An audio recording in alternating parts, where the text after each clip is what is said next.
La construcción de la belleza, todos sabemos, ¿no? Ya, digamos, no es una novedad, ni tampoco ese va a ser el eje de la columna, que la belleza o lo que nos parece bello es una construcción cultural.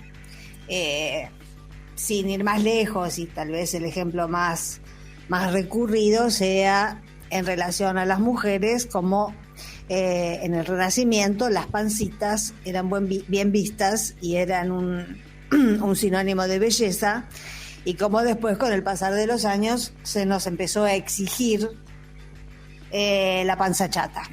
Ahí hay también, en el tema de la belleza y las mujeres, no es casual la palabra exigencia. Hay como, las mujeres somos básicamente como las portadoras de ese atributo que se construye de diferentes maneras. Ahora, justo antes de la pandemia, Byung-Chul Han, el surcoreano, había sacado un libro que es muy interesante, porque en realidad los soportes de los que él habla, más allá de la pandemia, siguen vigentes y están en realidad por la pandemia todavía más vigentes que en 2015. El libro era La salvación de lo bello y hablaba precisamente de cómo es la belleza hegemónica, cómo es y qué rasgos tiene la belleza, la construcción de la belleza que se va llevando adelante a través de los soportes con los que cuenta esta sociedad,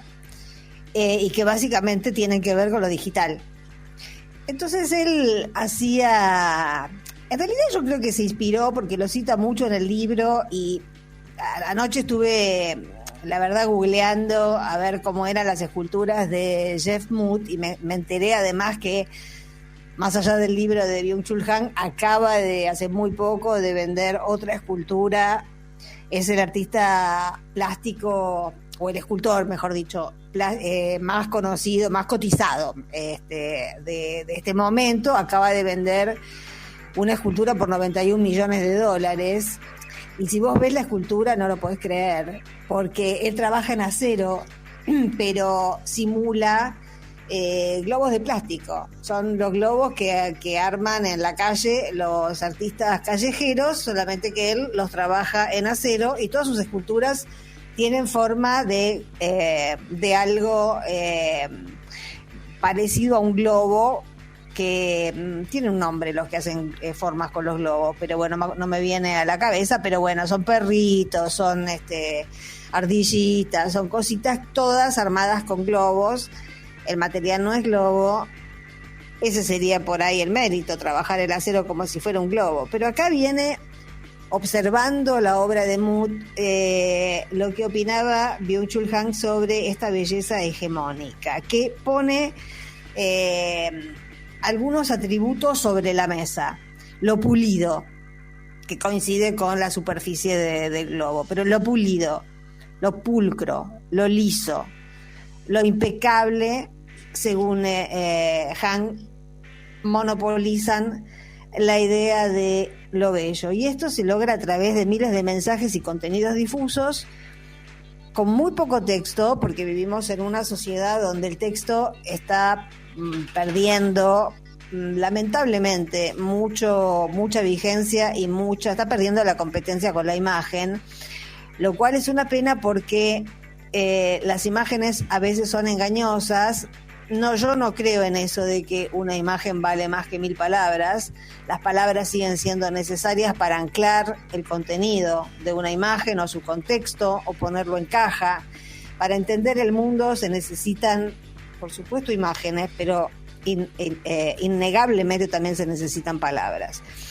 Eso que se ve en el arte, con el éxito de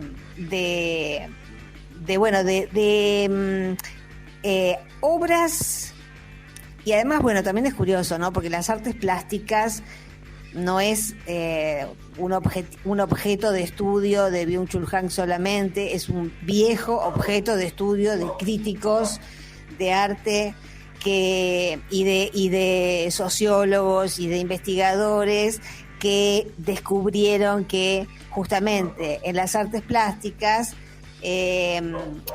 por lo abstracto del contenido muchas veces, es muy difícil saber si uno está ante algo excelso o te están tomando el pelo, digamos. Muchas veces pasa eso.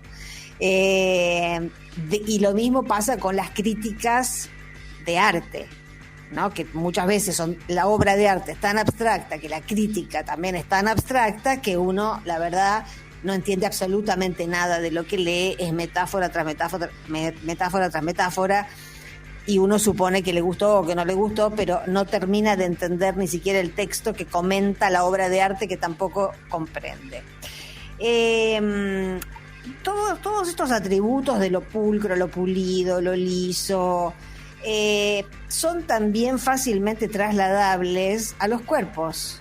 No es solamente que el tema se agote en el mercado de arte. Y Byung-Chul Han lo compara con el auge de la depilación definitiva, que por supuesto, como en nuestras sociedades, estamos acostumbrados ya hace muchos años a que haya corrientes hegemónicas y corrientes contrahegemónicas. No es casual, por ejemplo, que haya muchos feminismos que reivindican la no depilación, pero no es lo hegemónico. Lo hegemónico tiende a que cada vez más haya más mujeres que optan por la depilación definitiva, que vendría a ser el equivalente de lo pulido, lo pulcro y lo liso en el cuerpo, el no pelo.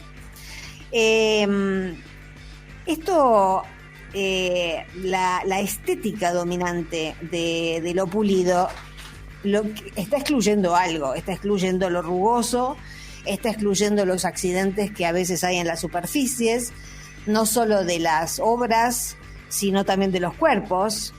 A partir de lo que dije de la depilación definitiva, estamos hablando de las dos cosas al mismo tiempo. Estamos hablando de un lugar donde se celebra lo bello, que es el mercado del arte, y también estamos hablando del remanente de discurso que va a parar a nuestra vida cotidiana y que nos determina de alguna u otra manera qué hacemos con nosotros mismos, qué es lo que nos atrae, para qué lado se va el deseo, cómo el deseo se manipula, cómo a través de miles de mensajes hay algo que tiende a hacer que nos gusten determinadas cosas y que rechacemos otras, como por ejemplo, y es un muy buen ejemplo, el de el pelo en las axilas femeninas.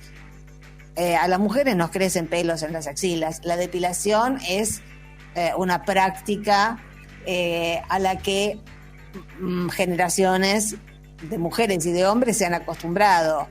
El hecho de que haya y de que existan muchos movimientos de mujeres que ahora estén reivindicando dejar al cuerpo femenino tranquilo, tal como es, con el pelo donde está, que por ejemplo puede ser en las axilas, o dejarse las canas también, que también es una cuestión que se está viendo muy seguido. Basta de teñido, basta de químico en el pelo. Y bueno, si estoy en una edad en la que el pelo empieza a tener canas, que se vean. Esto es una corriente contrahegemónica. La corriente hegemónica es la que nos dice que tenemos que estar, en realidad deberíamos ser todas rubias, deberíamos ser todas jóvenes, deberíamos estar todas con la depilación definitiva, y como le dice todo el tiempo Robertito a María Belén Aramburu, estar divinas, tan divinas que no necesitamos medias de nylon para cubrir nuestras piernas, estar tan hidratadas que no necesitamos medias de nylon para poner las piernas. Todos esos son mandatos de una cultura hegemónica y de una cultura mediática que lleva a cierta escaramuza con el cuerpo. En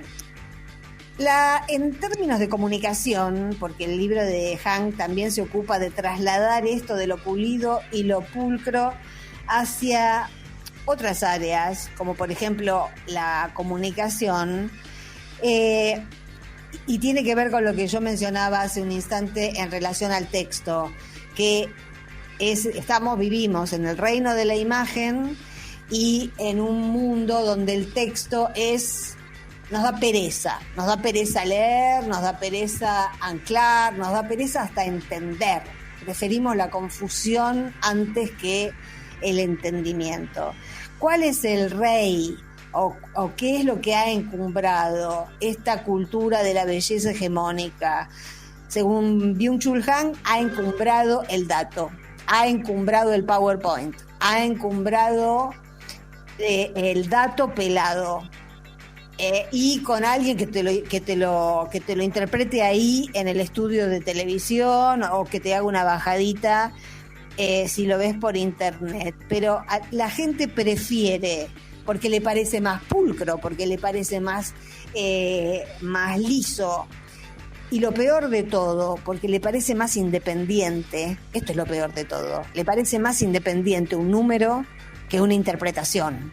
Cuando todos sabemos que los números son absolutamente peligrosos porque son manipulables, y cuando todos sabemos que las interpretaciones muchas veces ayudan a entender un contexto y un fenómeno, aunque también por eso es bueno saber quién es el que da la interpretación. No importa si tiene una afiliación política o no la tiene, es mejor si sabemos cuál es, pero la interpretación de un dato es fundamental. Sin embargo, nuestra cultura impone, en realidad para que mucha más gente persista en la indiferencia y en la ignorancia, impone la tabla del dato. Recién escuchábamos al colega chileno decir que las encuestas fallaron. Fallan siempre las encuestas. Fallaron en Chile, fallaron en Perú, fallaron muchas veces en la Argentina. Sin embargo, los encuestadores siguen teniendo trabajo. Los números no son esa entidad impoluta que se nos quiere vender a través de esta cultura que sacraliza lo pulcro, lo pulido y lo liso. Los números tienen ideología también, aunque no la veamos, y tardamos mucho más en descubrirla que lo que podemos tardar en escuchar y en darnos cuenta cuál es la tendencia de alguien que interpreta un dato. Bueno, y finalmente, esta no es esto que describe Byung-Chul Han y que tiene que ver con lo que él llama una especie de belleza devenida de lo digital, y que no es más que otra manera de hacernos súbditos de la cultura digital. Y todos sabemos, a medida que va pasando los acontecimientos, cada vez con más conciencia, de que por lo menos los soportes que utilizamos para comunicarnos digitalmente tampoco son neutros, como los datos no son neutros, como los números no son neutros, Facebook tampoco es neutro. Los soportes, las redes no son neutras, están manejadas para inclinarnos hacia tal o cual lugar. Últimamente están haciendo cosas que son realmente de una bestialidad y de una grosería increíble. Censuran al Papa. Facebook censura al Papa, tapa lo que dice el Papa y pone contenido delicado. Finalmente, lo voy a mencionar nomás, pero si no lo desarrollé, es lindo para desarrollar porque es muy rico, como para dar un ejemplo de que esto es una construcción, como pudo haber tantas otras a lo largo de la historia humana. Junichiro Tanizaki, un japonés de principios del siglo XX, escribió El elogio de la sombra, sobre el que en realidad me lo guardo para mañana, pero les tiro un anticipo porque es otro modelo de belleza que está bueno contrastar con este modelo de belleza digital que privilegia lo liso y lo pulcro. Tanizaki lo que hace en su elogio de la sombra es relatarnos algo de lo que no tenemos memoria porque no somos japoneses y porque no vivimos en Japón antes de la llegada de la luz eléctrica, pero nos cuenta cómo germinó en Japón a lo largo de siglos un tipo de belleza que tenía que ver desde los muebles hasta los utensilios de la cocina, pero que contaban con la sombra, contaban con la luz de la vela, contaban con ese titilar de la luz de la vela, y por eso cuando llegó la luz eléctrica a Japón hubo una crisis cultural muy fuerte, porque era una cultura muy asentada en la necesidad del titilar de la vela, y la luz eléctrica eso lo arrancó, y tuvieron que acostumbrarse a abocarse a la construcción de otro tipo de belleza. Pero eso, bueno, por ahí lo vemos mañana. Enemigo de la guerra y su reverso la medalla.